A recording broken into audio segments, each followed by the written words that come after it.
नमस्कार दोस्तों, स्वागत है आप सभी का द इन्फॉर्मपुर में। आज हम सीटेट परीक्षा के हिंदी पेडागोजी के कुछ प्रश्नों को सॉल्व करेंगे जो प्रीवियस ईयर से संबंधित हैं। तो इनको ध्यान से सुनेंगे क्योंकि कभी कभी प्रीवियस ईयर से क्वेश्चन सीधे आ जाते हैं, है ना, परीक्षा में। तो चलिए शुरू करते हैं। आपका यहाँ पर पहला प्रश्न है कि यह किसी भाषा के आधार पर कहा जा सकता है कि अध्यापक को जहाँ तक हो सके चुप रहना चाहिए और शिक्षार्थी को जहाँ तक संभव हो सके भाषा बोलने के लिए अधिक से अधिक अवसर देना चाहिए। तो यह जो है किस भाषा के आधार पर कहा जा सकता है? पहला ऑप्शन है साजस्टोपीडिया यानी परामर्श कोश के आधार पर। बी ऑप्शन है समग्र भौतिक प्रक्रिया के आधार पर। सी ऑप्शन है मौन विधि के आधार पर और आपका डी ऑप्शन है समग्र भाषा के आधार पर। तो यहाँ पर जो आपका ऑप्शन हो जाएगा, राइट आंसर हो जाएगा, वो हो जाएगा मौन विधि के आधार पर। ऐसा क्यों? क्योंकि क्या होता है कि जब भी हम भाषा में भाषा सिखाते हैं तो अध्यापक जब भाषा सिखा रहा होता है तो उसको ज़्यादातर चुप रहना चाहिए, क्योंकि हम जितना बच्चे को बोलने का मौका देंगे, जितना उसे अवसर देंगे, उतना ही वो उस चीज़ को सीखेगा। ठीक है, तो यहाँ पर वो मौन विधि को जो है मौन विधि के आधार पर कहते हैं कि अध्यापक को जहाँ तक हो सके वहाँ तक क्या रहना चाहिए, चुप रहना चाहिए। ठीक है, तो ये हमारा प्रश्न हो गया, पहला प्रश्न। अब चलते हैं दूसरे प्रश्न की ओर। यहाँ पर हमारा दूसरा प्रश्न है निम्नलिखित में से कौन सी शब्द रचना की प्रक्रिया है? ठीक है, ऑप्शन है आपके गढ़न, शब्द निर्माण, उद्धृत करना, संयोजन करना और मिलाना, मिश्रण। यहाँ पर गढ़न का मतलब है शब्द निर्माण या आप इसको गूढ़ शब्द भी कह सकते हैं। उद्धृत करना का मतलब होता है योग रूढ़ शब्द। ठीक है, संयोजन मतलब उस चीज़ को संकलित करना या उस चीज़ को एक में मिलाना। ठीक है, और यहाँ पर डी वही अर्थ दिया है, मिलाना या मिश्रण। तो ये व्याकरणिक भाषा है संयोजन। ठीक है, तो आप ऑप्शन के हिसाब से बताएं कि ए, बी और सी यानी गढ़न, उद्धृत या संयोजन। या आपका दूसरा ऑप्शन है कि गढ़न, संयोजन और मिलाना। आपका तीसरा ऑप्शन है उद्धृत करना और डी है मिलाना और सी क्या, संयोजन। आपका चौथा ऑप्शन है गढ़न, उद्धृत और मिलाना। ठीक है, यहाँ पर आप देखेंगे कि जो आपका राइट आंसर होगा वो ऑप्शन ए हो जाएगा। क्यों?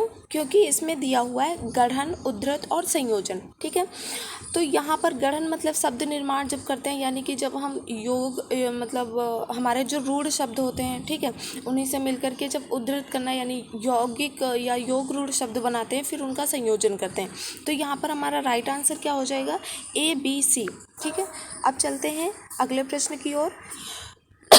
अगला प्रश्न है हमारा सुनकर याद कर लेने वाले, मौखिक निर्देशों को प्राथमिकता देने वाले और श्रवण वाचन के माध्यम से सीखने वाले विद्यार्थी किस प्रकार के अधिगम को चाहते हैं? ठीक है, यहाँ पर प्रश्न को ध्यान से सुनेंगे। यहाँ पर प्रश्न कह रहा है कि सुनकर याद कर लेने वाले, ठीक है, और मौखिक निर्देशों को प्राथमिकता देने वाले, यानी मौखिक जो मुंह से बोला जाए आपसे और वो जो है उसी को प्राथमिकता देने वाले, और श्रवण वाचन यानी कि सुनने के माध्यम से सीखने वाले। तो विद्यार्थी किस प्रकार के अधिगम को चाहते हैं? तो यहाँ पर आपके लिए ऑप्शन है दृश्यात्मक, श्रव्य और सी है आपका गत्यात्मक, डी है आपका स्थानिक। तो इसमें जो राइट आंसर हो जाएगा वो आपका हो जाएगा क्या, बी ऑप्शन यानी श्रव्यात्मक।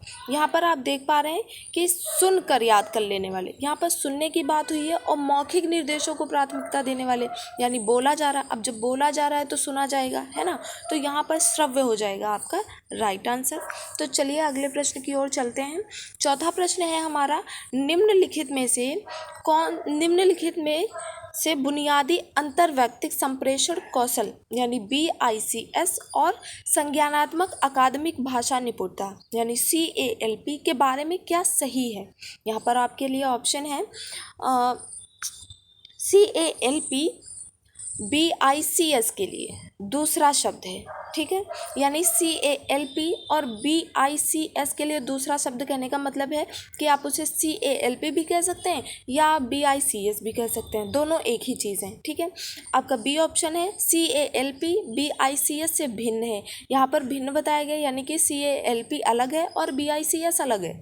ठीक है, सी ऑप्शन है आपका मतलब CALP और BICS से संबंधित नहीं है, यानी यही चीज़ है जो बी ऑप्शन में, मतलब दोनों एक दूसरे से भिन्न है, ठीक है, संबंध नहीं रखते। और डी ऑप्शन है आपका CALP BICS का विस्तार है, विस्तार का मतलब उसी का रूप है, तो CALP BICS का विस्तार है आपका, यही आपका क्या हो जाएगा, राइट आंसर हो जाएगा, ठीक है। डी आपका क्या है, राइट आंसर है कि CALP BICS का विस्तार है, यानी दोनों एक ही चीज़ हैं। जैसे हम हिंदी भाषा पढ़ते हैं तो हिंदी भाषा में हम व्याकरण भी पढ़ते हैं, ठीक है, तो व्याकरण जो पढ़ते हैं, हिंदी व्याकरण पढ़ते हैं, तो उसको जो है क्या माना जाएगा, भाषा का विस्तार माना जाएगा, ठीक है। तो इसी तरह से यहाँ पर जो CALP है वो BICS का क्या है, विस्तार है, ठीक है। अगला प्रश्न है हमारा, भाषा अधिगम में मौन अवधि चुनौतीपूर्ण या महत्वपूर्ण है। चुनौतीपूर्ण का मतलब क्या है, महत्वपूर्ण है। यह कथन है, ए ऑप्शन है आपका सही है, बी है आंशिक रूप से सही है, सी है गलत है, या डी क्या है, तथ्यात्मक रूप से सही नहीं है। तो यहाँ पर आप जानते हैं कि मौन अवधि जो हम बोलते हैं, जब भी किसी भाषा को बोलते हैं या हम अपना संप्रेषण कर रहे होते हैं, यानी कन्वर्सेशन कर रहे होते हैं, किसी से बातचीत कर रहे होते हैं, तो वहाँ पर हमको आवश्यकता पड़ती है कि मतलब मौन रहें थोड़ी देर, क्योंकि जैसे किसी भी चीज़ को हम बोलते हैं तो बीच में एक अंतराल आता है, दो शब्दों के बीच में थोड़ा सा गैप लेते हैं, या फिर अक्षरों के बीच में, मतलब ये नियम होते हैं व्याकरण के।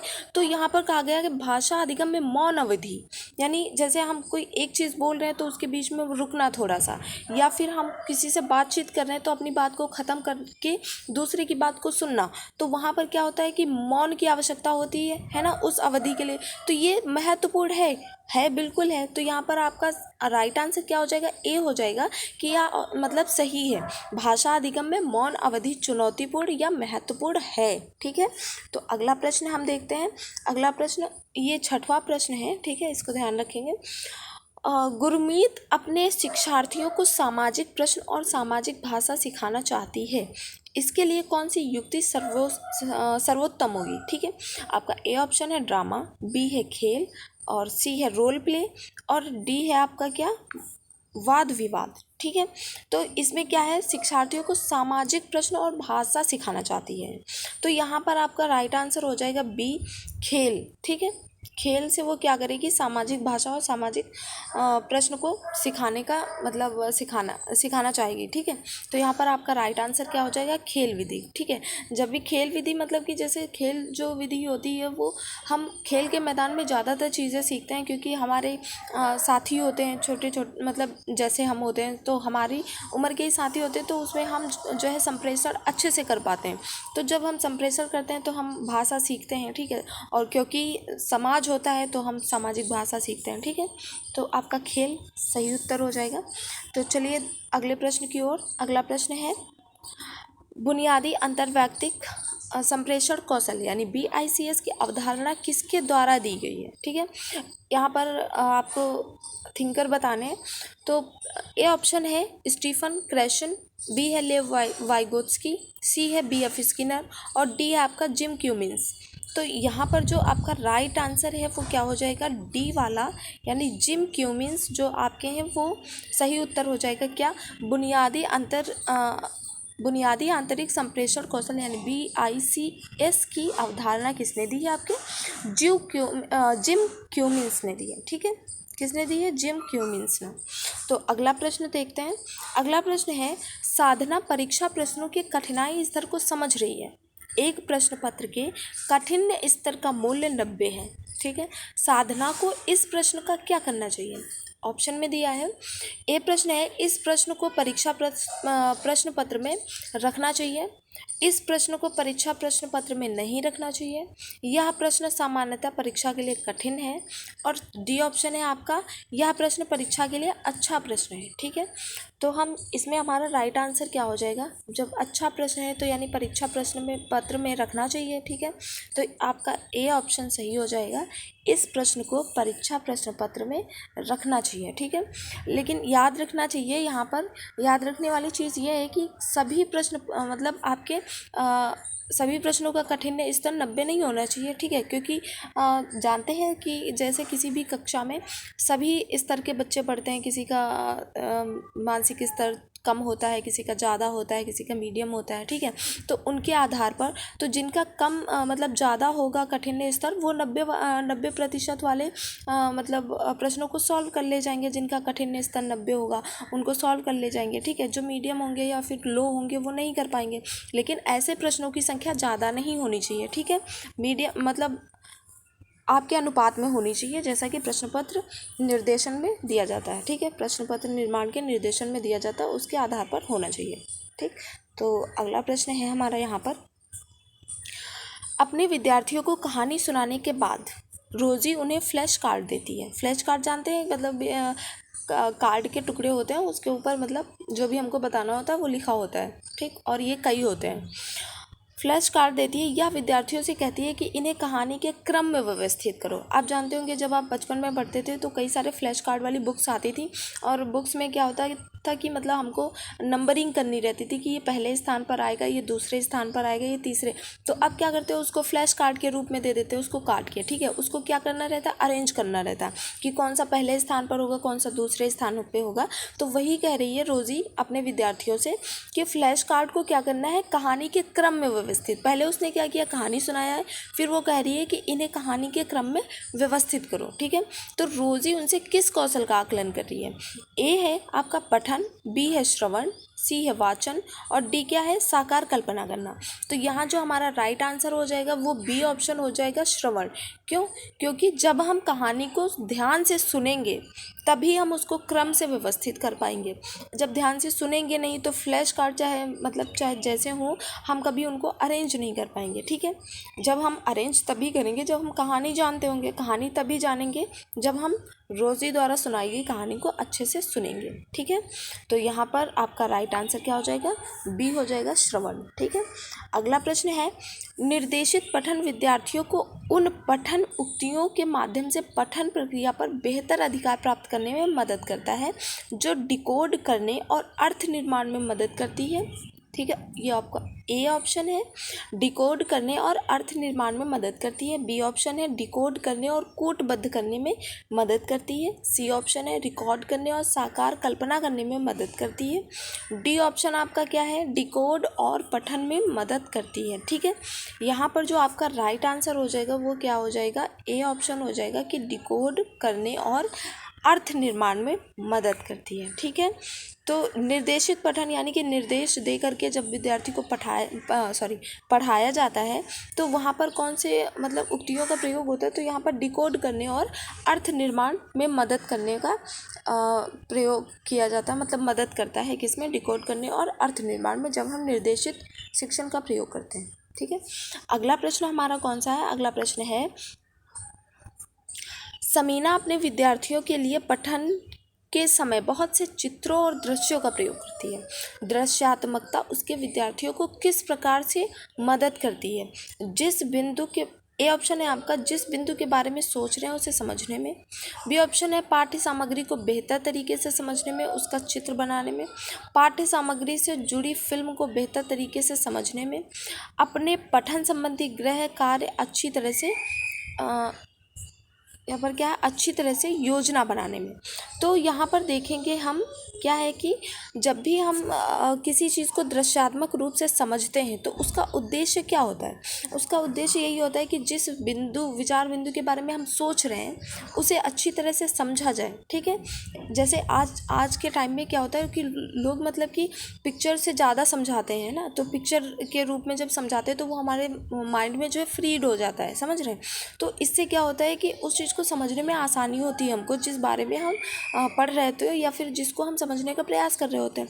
तो यहाँ पर जो हमारा राइट आंसर हो जाएगा वो क्या हो जाएगा, ए ऑप्शन हो जाएगा कि जिस बिंदु के बारे में हम सोच रहे हैं उसे समझने में क्या होता है, दृश्यात्मकता मदद करती है, ठीक है। और इसे एलिमिनेट करके भी आप आंसर निकाल सकते हैं, जैसे कि यहाँ पर क्या है कि जिस बिंदु के बारे में हम सोच रहे हैं उसे समझने में मदद करती है। यहाँ पर नीचे बी ऑप्शन दिया, पाठ्य सामग्री को बेहतर तरीके से समझने के लिए उसका चित्र बनाने में, ठीक है। तो चित्र बनाना कोई हमारे लिए लक्ष्य नहीं होता है, लक्ष्य क्या होना चाहिए हमारा, उस चीज़ को समझना, ठीक है। तो बी ऑप्शन हमारा गलत हो जाएगा क्योंकि यहाँ पर चित्र बनाने के बारे में कहा गया है, जबकि संप्रेषण क्या होता है, किसी भी चीज़ को समझना, ठीक है। और पठन अगर कोई मतलब टीचर विद्यार्थी को पढ़ा रहा है तो ऑब्वियसली उसका मतलब समझने से होगा। चित्र बनाने से नहीं। तो यहाँ पर सी ऑप्शन आपका है पाठ्य सामग्री से जुड़ी फिल्म को बेहतर समझने के लिए। तो आपका उद्देश्य किसी भी चीज़ को इसलिए नहीं पढ़ाया जाता है कि आप उसकी फिल्म को देखकर समझ सकें, ठीक है, उससे जुड़ी फिल्म को बेहतर समझें, ठीक है। क्यों पढ़ाया जाता है? ताकि जो पढ़ाया जा रहा है उस चीज़ को आप अच्छे से समझ पाएँ, ठीक है। आपका यहाँ पर डी ऑप्शन दिया गया है अपने पठन संबंधी गृह कार्य को अच्छी तरह से योजना बनाने में। आपको पता है कि गृह कार्य मतलब कि एक पार्ट होता है सीखने का, ठीक है, कोई लक्ष्य नहीं होता है उसे सिखाना। तो यहाँ पर मेन लक्ष्य क्या है कि समझना, जिस बिंदु को हम समझाना चाहते हैं या जिस बिंदु के बारे में हम सोच रहे हैं उसे समझना। तो यही आपका ऑप्शन ए राइट आंसर हो जाएगा। तो चलते हैं हम अगले प्रश्न की ओर। अगला प्रश्न है हमारा, रेखा अपने विद्यार्थियों को आरंभ, मध्य और अंत की ध्वनियों को अलग अलग कर पहचानने में मदद कर रही है। यानी मध्य आरंभ की ध्वनि और मध्य की ध्वनि, अंत की ध्वनियों को अलग अलग करके पहचानने में मदद कर रही है। इस तरह वह उसके किस पहलू को मदद कर रही है, ठीक है। ये ऑप्शन है ध्वन्यात्मक जागरूकता। ये ऑप्शन क्या है? ध्वन्यात्मक जागरूकता। बी है आकृतिमूलक जागरूकता, चित्रात्मक जागरूकता और व्याकरण जागरूकता। यहाँ पर ध्यान देंगे प्रश्न क्या कह रहा है हमसे। प्रश्न कह रहा है कि रेखा अपने विद्यार्थियों को आरंभ और मध्य अंत की ध्वनियों को अलग अलग करके पहचानने में मदद कर रही है। यानी वो काम किस पे कर रही है? ध्वनि पे काम कर रही है।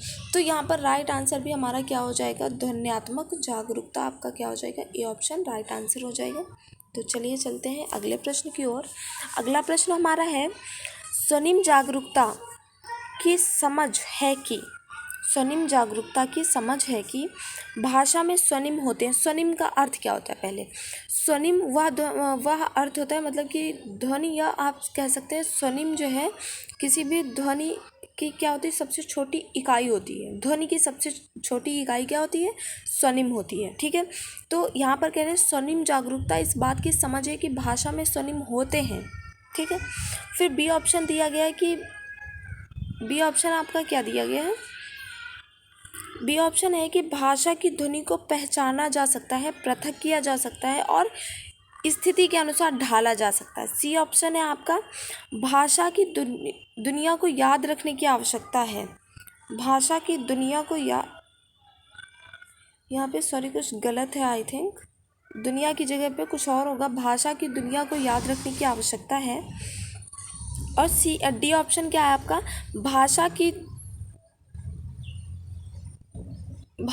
अच्छा सॉरी, यहाँ पर ध्वनि है, ठीक है। भाषा की ध्वनियों को याद रखने की आवश्यकता है। और डी ऑप्शन है आपका, भाषा की ध्वनि को पहचानी नहीं जा सकती। यानी कि भाषा की ध्वनि पहचानी नहीं जा सकती और ना ही प्रश्न अनुसार उसको ढाला जा सकता है, ना ही स्थिति अनुसार उसको क्या किया जा सकता है? ढाला जा सकता है। तो यहाँ पर हम ध्यान देंगे, यहाँ पर थोड़ा सा टाइपिंग में मिस्टेक हो गया है। यहाँ पर सी ऑप्शन में आपका क्या होगा? ध्वनिया। और यहाँ पर सी ऑप्शन में यहाँ पर क्या होगा आपका? ध्वनि, ठीक है। तो इसका जो राइट आंसर हो जाएगा, देखें भाषा की ध्वनि को याद रखने की आवश्यकता नहीं है। जब हम प्रैक्टिस करते हैं तो वो चीज़ अपने आप से हमारे अंदर आ जाती है, ठीक है। और भाषा की ध्वनि पहचानी नहीं जा सकती, ऐसा तो हो ही नहीं सकता। अगर पहचाना नहीं जा सकता तो हम उसको वर्णों में, है ना, जैसे वर्णमाला को अलग अलग किया गया है कि वर्णमाला में कौन सा दीर्घ स्वर है, कौन सा लघु स्वर है, कौन सा स्वर है, कौन सा व्यंजन है, ठीक है, कौन सा कंठस्थ है, कौन सा हमारे तालव्य हैं, कौन सा ओष्ठ है ना। बहुत सारे वर्गों में बांटा गया। अगर ध्वनियों को पहचाना नहीं जा सकता तो यह स्थिति उत्पन्न ही नहीं होती कि हम विभाजित कर पाते, वर्गीकरण कर पाते उनका, है ना। तो अगर वर्गीकरण संभव है तो इसका अर्थ है कि ध्वनियों को पहचाना जा सकता है, ठीक है, और पृथक किया जा सकता है। बिल्कुल जैसे किया गया है कि स्वर है होते हैं, स्वर की ध्वनियाँ होती हैं, व्यंजन की ध्वनियाँ होती हैं, कंठस्थ ध्वनियाँ होती हैं, ठीक है, तालव्य ध्वनियाँ होती हैं हमारी और ओष्ठ ध्वनियाँ होती हैं हमारी। तो क्या किया गया है? पृथक भी किया गया है और स्थिति अनुसार ढाला गया है। बिल्कुल जैसे कि आप देखते हैं कि ना हमारे कितने प्रकार के होते हैं। एक तो ना होता है, दूसरा अंक की बिंदी होती है, ठीक है। जब अंग्रेजी में आप इन सब चीज़ों को लिखते हैं तो जो हमारा अड़ा होता है, ना होता है, माँ होता है, इन सब के लिए हम एन का का प्रयोग करते हैं, चाहे अंग लिखा हो, है ना, क्या प्रयोग करते हैं, अंग की जगह पे भी हम एन का प्रयोग करते हैं, यानी कि उनको स्थिति के अनुसार ढाला जा सकता है। हम किसी भी स्थिति में उनका कैसे प्रयोग कहाँ पर करते हैं, ठीक है, इस हिसाब से हम क्या करते हैं, किसके माध्यम से करते हैं, ध्वनियों के आधार पर, ठीक है। तो स्वनिम धुन की छोटी इकाई होती है, इसलिए यहाँ पर क्या है, हमारा जो राइट आंसर हो जाएगा वो क्या हो जाएगा, भाषा की ध्वनि को पहचाना जा सकता है और पृथक किया जा सकता है और स्थिति के अनुसार ढाला जा सकता है। ये किसके आधार पर संभव हो पाता है, स्वनिम जागरूकता के आधार पर, क्योंकि स्वनिम हमारे ध्वनि की सबसे छोटी इकाई होती है जिसके आधार पर हम वर्गीकरण करते हैं, ठीक है। तो अगला प्रश्न हमारा क्या है, क्यूमिंग्स के अनुसार भाषा को किस नाम से जाना जाता है, ठीक है। हमारा ए ऑप्शन है खेल के मैदान की भाषा, बी है कक्षा कक्ष की भाषा, सी है प्रयोगशाला की भाषा, डी है समाचार वाचन कक्षा की भाषा, ठीक है। तो यहाँ पर जो हमारा ऑप्शन हो जाएगा यानी राइट आंसर हो जाएगा वो क्या हो जाएगा, खेल के मैदान की भाषा। जैसा कि हम पहले भी इससे पहले प्रश्न करा चुके हैं, उसमें क्या था कि खेल के माध्यम से हम ज़्यादातर सामाजिक भाषा को सीखते हैं, ठीक है। तो यहाँ पर क्या है, क्यूमिंग्स के अनुसार सामाजिक भाषा को किस नाम से जाना जाता है, जब हम खेल के माध्यम से सीखते हैं तो खेल के मैदान की भाषा इसको कहेंगे, ठीक है। ये और इसको ध्यान रखेंगे, बहुत इंपॉर्टेंट क्वेश्चन है, पिछली परीक्षाओं में पूछा जा चुका है। ये सारे प्रश्न आपके पिछली परीक्षाओं में आ चुके हैं, तो ध्यान से पढ़ेंगे क्योंकि प्रश्न ज़्यादातर रिपीट होते रहते हैं, ठीक है। आपने देखा होगा प्रश्न पत्रों में कई सारे प्रश्न आपको प्रीवियस ईयर के मिल जाते हैं। तो यहाँ पर क्यूमिंग्स के अनुसार क्या होगा, खेल के मैदान की भाषा, ठीक है। अगला प्रश्न है और ये आज का अंतिम प्रश्न होगा। अगला प्रश्न है, सुधा अपनी कक्षा में पाठ्य सामग्री में आई व्याकरण और शब्द संपदा की व्याख्या करने के लिए विद्यार्थियों के घर की भाषा या मुख्य भाषा का प्रयोग करती है। बाद में वह उन्हें उनका अनुवाद करने में मदद करती है। सुधा अपने विद्यार्थियों को अंग्रेजी सिखाने में किस विधि का अनुसरण कर रही है। जैसे सुधा एक शिक्षिका है, वो क्या कर रही हैं, व्याकरण संपदा की व्याख्या करने के लिए विद्यार्थियों के घर की भाषा या मुख्य भाषा का प्रयोग करती है। जैसे हमको किसी कॉन्सेप्ट को क्लियर करना है तो हम क्या कर रहे हैं कि जो विद्यार्थी भाषा ज़्यादातर बोलते हैं या वो जिस भाषा में संप्रेषण को आसानी से समझ पा रहे हैं, कन्वर्सेशन को आसानी से ग्रहण कर पा रहे हैं, उस भाषा में वो क्या कर रही है, अपने विद्यार्थियों को नियमों को बता रही हैं, ठीक है, व्याकरण बता रही हैं। उस विषय से संबंधित विषय कौन सा सिखा रही हैं, अंग्रेजी, ठीक है। और क्या करती हैं, उसके बाद में उस भाषा का अनुवाद करके उनको क्या करती हैं, सिखाने का प्रयास करती हैं। तो यहाँ पर क्या होगा, ऑप्शन दिया जा रहा है संरचना विधि, बी ऑप्शन है संप्रेषणात्मक कौशल भाषा कौशल, और सी ऑप्शन है व्याकरण अनुवाद विधि, और डी ऑप्शन क्या, प्रत्यक्ष विधि। हम आज भी जब किसी भाषा में किसी चीज़ का अनुवाद करते हैं तो पहले क्या करते हैं, उस भाषा को समझते हैं। वो जो अनुवाद दिया रहता है, जो हमारा सेंटेंस होता है वो किस भाषा में होता है, उसी भाषा में होता है जिस चीज़ को हम अच्छे से समझ पाते हैं, ठीक है। अगर हमको अंग्रेजी नहीं आती और अंग्रेजी का सेंटेंस लिखा हो हमारे सामने और कहा जाए इसको हिंदी में कन्वर्ट करें या हिंदी में अनुवाद करें इसका, तो हम नहीं कर पाएंगे। क्यों? क्योंकि जो अंग्रेजी में पहले से लिखा हुआ है हम उसका अर्थ ग्रहण ही नहीं कर पा रहे हैं, ठीक है। तो यानी कि जब हम किसी चीज़ का अनुवाद करते हैं तो जो भी हमसे शब्द या वाक्य अनुवाद के लिए लिखा रहता है उसका अर्थ ग्रहण करना बहुत इम्पॉर्टेंट होता है, ठीक है। तो यहाँ पर भाषा सिखा रही है तो ऑब्वियसली पहले उसी भाषा का प्रयोग करेंगे जिस भाषा को बच्चे भली भांति रूप से ग्रहण कर पाएंगे या फिर उसको समझते होंगे। और ऐसी भाषा कौन सी होती है, उनकी अपनी घर की भाषा होती है, ठीक है, मुख्य भाषा होती है। तो यहाँ पर क्या होगा, हमारा राइट आंसर जो क्या हो जाएगा वो व्याकरण अनुवाद विधि हो जाएगा, ठीक है। यहाँ पर व्याकरण के विधियों को वो क्या कर रही हैं, समझा रही हैं और फिर उसको क्या कर रही है, ट्रांसलेट कर रही हैं, ठीक है। तो यहाँ पर आपका राइट आंसर क्या हो जाएगा, सी ऑप्शन हो जाएगा। तो आज ये हमारा अंतिम प्रश्न था, आज के लिए बस इतना ही। फिर मिलते हैं कल की नेक्स्ट वीडियो में। और अगर आपको ये हमारा सेशन पसंद आता है तो इस वीडियो को लाइक करें, शेयर करें और हमारे चैनल को सब्सक्राइब करें। आज के लिए बस इतना ही, फिर मिलते हैं कल की वीडियो में। धन्यवाद।